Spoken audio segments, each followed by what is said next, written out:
It's too many boxers against a fight against a boxer against the fighter. Yeah. And the thing about it, the only difference is that Beterbiev can switch to whatever opposition he's facing. You know what I mean? He's not just a regular plain boxer, but he got that skill to really box. I think Bivol got his angles, got his punches, got his quickness, got his speed, but that's all that he's got is a lot of skills based on boxing. Mm-hmm. You know what I mean? We've seen him. Bivol has some power in some of his fights, but nothing as devastating as what Beterbiev does with his opponents. You know? Yeah, for sure. And that's the perfect segue into the next point of the live, which is, Beterbiev versus Bivol. You guys, like, look, it's gonna be in Saudi. One thing I gotta say, man, like, I was very iffy about Saudi. Listen, these Saudis, they're about getting these fights done quickly and swiftly. And you know what? That they talk in my language, right? Because you see what Bob Arum said. He said, and this was tweeted literally a couple hours ago, just before this live. He said, Artur Beterbiev was sensational against Callum Smith. Now he can look forward to an undisputed light heavyweight title showdown against Dmitry Bivol. We'll be talking to His Excellency Turki Al-Sheikh about the particulars soon. So there you have it. You know, they're going to go ahead and try to, make this fight happen. And it is worth noting that, Beterbiev has commented about this. In fact, hold on. Before I read his comment, I wanted to show you guys a couple of things, right? I'll play you guys a couple more clips because I have clips for days in this damn live, right? Now, Beterbiev, he was speaking at the press conference about Bivol. And here's what he said about the Bivol at the press conference. What does it mean, sign? You sign a contract? He talk always like this. He last 5 years or 4 years, he tell for everyone like he gonna fight next fight with me. Now he says like I have fight like next 2 weeks, and he says like he already signed with me contract. How can he say sign contract with me because I have another fight? Okay, so there's no contract. He's a real boxer, you know. Yeah. So you still need to negotiate that deal to fight for the undisputed title. Is that correct? But it's like this always when you have two fighters. Course, but yeah. and I know nothing about fight date, nothing. Yeah. He already signed. How he that? I don't know. So look, I like that.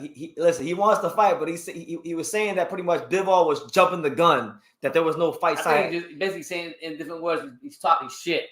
Nothing is done. In his own way, pretty much in his own way. Your actions speak louder than words. And Beterbiev is saying this. What is he talking about? Yeah. I don't even know the date in the fight. Well, funny enough, right? These two actually met each other when they were in Saudi.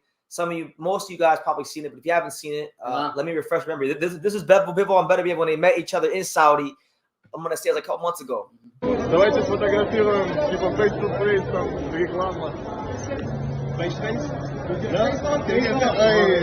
Undisputed. Undisputed!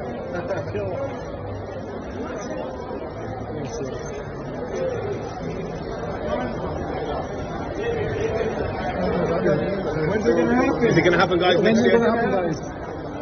I don't know. We talk about fight, but we never fight. Dmitry? You look like you fight, yeah? He didn't comment on that. So you heard him. He said it right to his face. He talked about fighting, but he don't want to fight. So he pretty much said we ain't with that talking. Yeah. We about that action, right? But he also had other quotes after the fight. This is one of them right here for you guys. He said, and I quote, "I think it's going to happen. We don't have a choice. We need to do this. Wow. I respect Bivol, but he's not a great fighter. He holds one belt. I'm not great either. We're going to know who is the great fighter in this division." Ooh.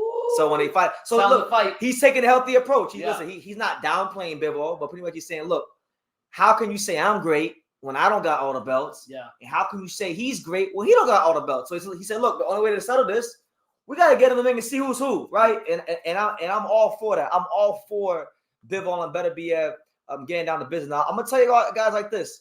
This fight, I was reading earlier that they're targeting it for June, right? Okay. So June's the time they're targeting it for. But look, if you want to know what kind of pedigree is going to be in the ring that night, holy shit. This is the amateur records. And I want to, I saw this today on Twitter. This is the amateur records of both these men. Beterbiev was 295-5 as an amateur. Holy shit. Bivol was 268-15 as an amateur. So that's the level of pedigree we're talking about. Yeah, that's the level of skill level we're talking about. That is this fight to me. I'm gonna tell you guys like this. I'm gonna tell you. Before I go any further, I'm gonna put it to y'all straight like this. I'm gonna fully paint the picture for you. Mm-hmm. There's many fights in boxing that might be bigger, like in terms of money, in terms of gate, in terms of attention, popularity. You know, there's definitely fights that are going to be bigger than this one in terms of that.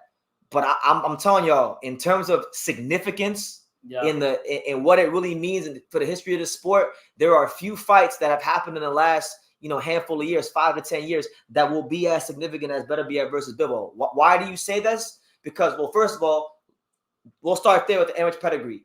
Both these men are creme. They were creme de la creme before they even threw a punch in the pros. That's number one. Once they both turned pro, they both established themselves year after year as the best at something. Like Dmitry Bivol, in my humble opinion, I think you can make the argument that in terms of being a pure technical fighter, Dmitry Bivol might just be the purest boxer in the sport today. There's no fighter that I feel has mastered the art of how to win a fight by unanimous decision in this sport right now more than a big guy like Bivol with the foot feints and the combinations and the balance and those kind of things, right? So you got that guy on one side. Then you go on the other side, you got Beterbiev, who's knocked out everything in his path, and he's been fighting real guys, good guys that don't come to lay down, high upper echelon fighters, and just making them all look like they're cans, stopping them all, right? He's the best finisher in the sport today. Nobody in boxing is a 3-belt champion with 100% knockout ratio. So he's doing something in boxing today that, quite frankly, is unprecedented, right? Mm-hmm. So you got two unprecedented, out of this world, in my opinion, all-time great caliber talents fighting each other. And thankfully, right, Beterbiev hasn't been in a position where, like even though he's been inactive, he hasn't, he's still fresh. He has taken a lot of punishment over the years. So even though he's 40, I don't think his body's really 40. I feel like he's still younger than that. And thankfully, Bivol's in a great moment in his career too. So it's a beautiful thing.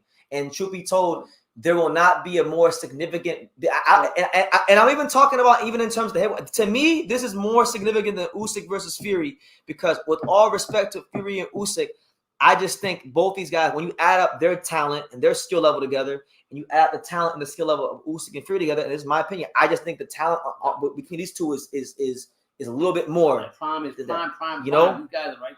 So, and I'm gonna say this. I'm gonna say this too before we move on to the next part about Bivol, right? This fight is not just about undisputed. Like, unlike Errol Spence, Terrence Crawford, unlike Inoue and Foam, which were all fantastic fights, great events for boxing. They were the crown who was the best in their weight class for this respective era. This fight to me is bigger than that. It's bigger than that. It's bigger than that, because the winner of this fight just isn't undisputed. The winner of this fight just isn't the man in the division. The winner of this fight just isn't top 3 pound for pound. The winner of this fight cements themselves as an all-time great of this sport. And look, I'm talking about they're going to be up there with these kind of names in the light heavyweight. I'm talking about with the Harold Johnsons and the Jimmy Bivens and the great light heavyweights of yesteryear, the Bob Fosters, the Billy Kahns, the Michael Spinks, all these guys, the Gene Tunneys, the Archie Moores of the world, Sam Langfords, the Ezra Charles. The winner of this fight is going to be on that level.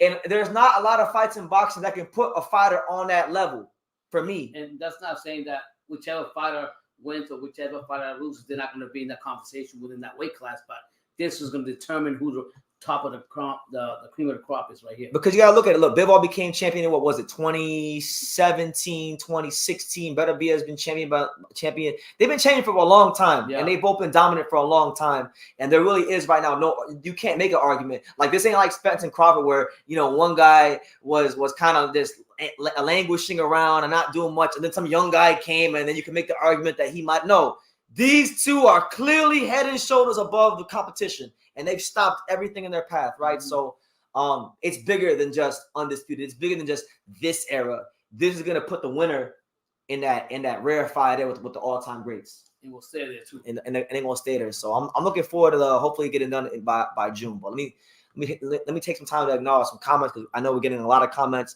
Shout out to everybody here. Let me see. Who else we got? Let me see. We got Usam says, Bivol is a rhythm fighter. Beterbiev can make him guess and lands a couple shots. I think we will see what Bivol can do to adjust. Yeah, and that's what I want to see. I want to see Bivol have to use, because I've said it for years. I've said that Bivol has never really had to get out of first gear for anybody, not Canelo, nobody. He's that good at what he does that he doesn't have to do that. Now, on the contrary, and Cruz in Punch Perfect Boxing brought this up.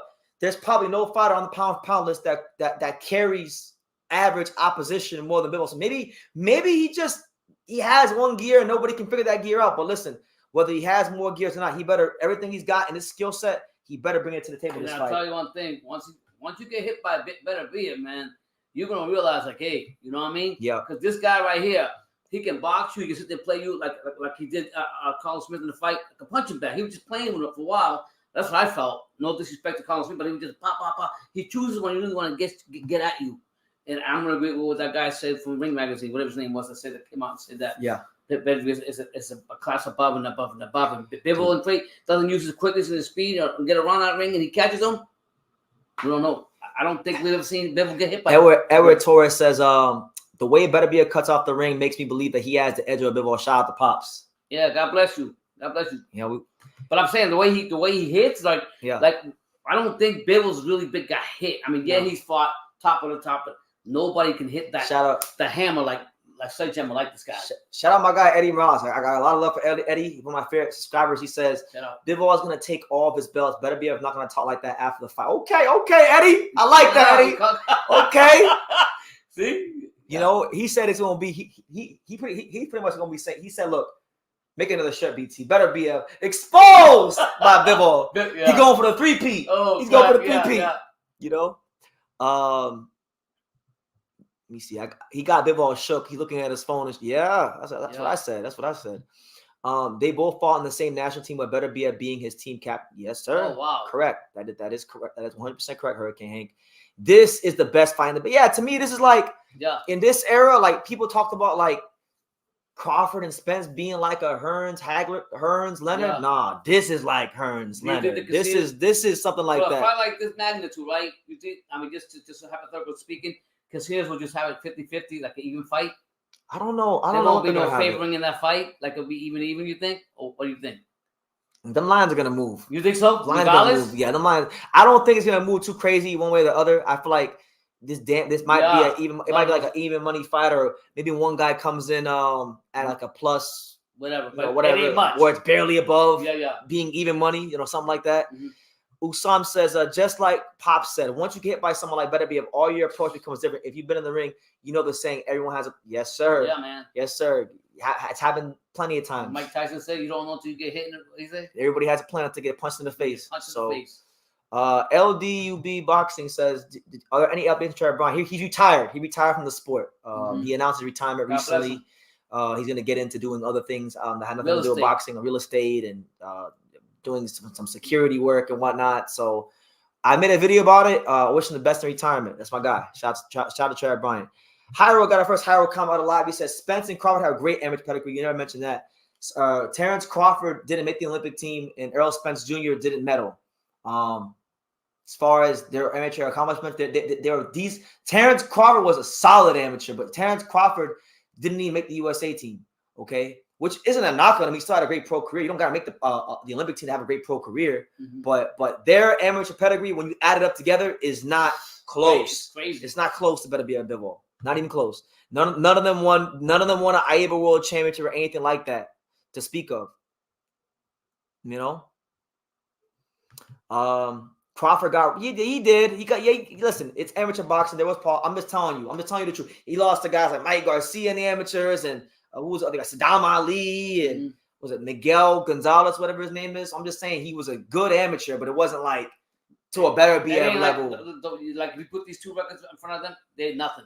No disrespect. No disrespect. It's just the truth. Compared to them. You gotta look at this reality. It's just the truth. And even in the pros, if I'm not Crawford. Crawford is A++. But if you compare Bivol and Beterbiev to Spence, I'm sorry, they both blowing Spence out the water. They both blowing Spence out the water. Like Spence wasn't doing what these guys are doing. Like even when he was champion. Yeah. So that's just the truth. But nonetheless,